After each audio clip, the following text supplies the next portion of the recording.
Now, one of the other questions that I think comes up in this scenario is, and this is, pertinent to neurologists taking care of patients like this. At the advent of this presentation, it's fair to say we don't know whether this patient has focal seizures evolving to generalized seizures or generalized seizures at the outset. And I think that if you look at the new classification of the epilepsy and the new classification of seizures, and this is a work in progress that's been going on for the last 30, 40 years. But there has been a material change in the terminology in the newer classification. And what's happened in the new terminology is there's much less room for ambivalence. The terms that were used previously were not obvious in terms of what they meant. So the new classification makes things, it's a much simpler, more straightforward, less ambivalent classification. So the terms such as partial complex, secondarily generalized seizures are not used anymore. And it's a much more simple way of describing it, saying this patient has a focal seizure. It's a focal seizure with intact awareness or impaired awareness. And then you describe the actual symptom that the patient has, which may be anxiety or palpitations or flushing, so that when I'm telling you what kind of seizure this patient had, there's no second guessing about what I actually mean. I'm actually describing it the way it is. And what the new classification has done is that it has allowed for that transparency in terms of its description. So in this case, you would say the seizure is either focal or it's generalized based upon what I just told you, or it's unknown. Now, that's a very important part of the classification because it says that we don't always get all the information we want when we have a patient who presents with epilepsy. Sometimes we just get a clinical story that doesn't allow us to distinguish between whether this is a seizure that evolved from a focal seizure to a generalized seizure, or whether this was a generalized seizure from the outset. And let's say we would have done the EEG in this patient and the EEG would have been normal. Under those circumstances, we would still have to put this adolescent seizures into the unknown bucket. In other words, unknown whether it was generalized or focal evolving to generalized. And then you make decisions based upon that information. And I think this happens with all neurologists who treat patients with epilepsy. We have pieces of information, sometimes enough information to diagnose the patient more fully, and sometimes enough information even to diagnose an epilepsy syndrome. So this case is a good case because it shows you how the different pieces add together to provide a fuller picture of what the diagnosis is. What we discussed earlier was the fact that as we look at this patient's symptoms, we may or may not get a full picture.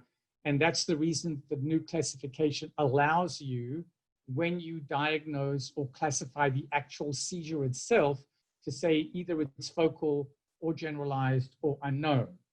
In the second layer, which is the classification of epilepsies, it provides for a bit of an expansion of that because you're not actually describing just a single seizure, you're describing that patient and their seizures. So it expands it to a certain extent in that now you can say, this patient has focal seizures. That's all they have. Or this patient has focal seizures and they have generalized seizures. And there are some entities, either genetic or metabolic conditions or structural conditions of the brain, where the patient, based upon the networks that are involved in the patient's seizures, they may have both focal seizures and they may have generalized seizures. So now the additional points that are made in terms of the epilepsies would be that as opposed to just the description of a specific seizure, we're now talking about the patient and the patient's habitual seizures. And we're saying that this patient's habitual seizures are just focal, or they are just focal with impaired consciousness, or they are focal and they are generalized, or they are only generalized, or we don't know. So it gives you, again, a different buckets of the ways to think about patients' epilepsies. And at every point along the way, you're thinking about the description of the seizure and where it fits, but you're also thinking with two other hats. And the two other hats are, well, this patient had a seizure, and whether it's focal or generalized, why? And then you have to go through the paradigm of thinking about, well, is there structural pathology in the brain, which would require you to do an MRI? Is there a genetic mutation that is causing seizures in this patient? Does this patient have some kind of infectious disease or some other kind of form of damage to the brain that has made them susceptible to having seizures? And that's where the history comes into play, where you're saying, okay, patient has a seizure. What is there in their history, or what questions do I need to ask in terms of evaluating the patient that may have caused these seizures? And that list of structural versus genetic versus metabolic versus infectious disease or a hypoxic insult to the brain, all those things figure in to a epilepsy syndrome diagnosis at the end of the line. The other issue that I think gets figured in very importantly is what we call comorbidities.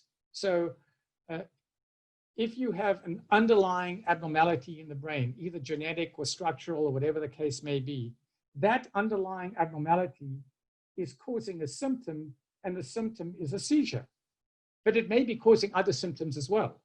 It may be causing the patient to have learning disabilities, cognitive impairment, emotional behavioral abnormalities, et cetera, et cetera. So when, again, you're thinking about a patient who presents with a seizure, it provides, you have to be thinking about it with a much more broader stroke and looking at causation and looking at comorbidities, so that when you plan treatment and counseling, you're taking all those things into account. And I think that's another area where in the newer classification of epilepsy, a lot of the descriptive terms, such as catastrophic or malignant or benign, have been taken out because it doesn't necessarily apply to every patient.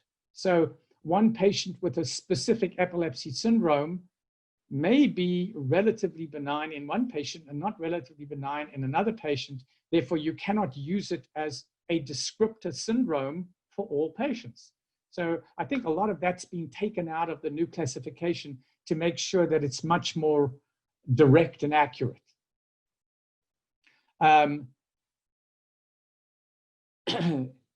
Additionally, there are patients who may have a specific seizure type. For example, they may have an epileptic spasm or infantile spasms. And often that ends up being put into specific buckets. But because it is now much more direct in terms of communication, you can have an epileptic spasm that fits into the focal seizure bucket or into the generalized seizure bucket. And you're basing that on what the clinical seizure looks like and what the EEG looks like. So again, the new classification allows for a much more accurate, specific form of classifying patients.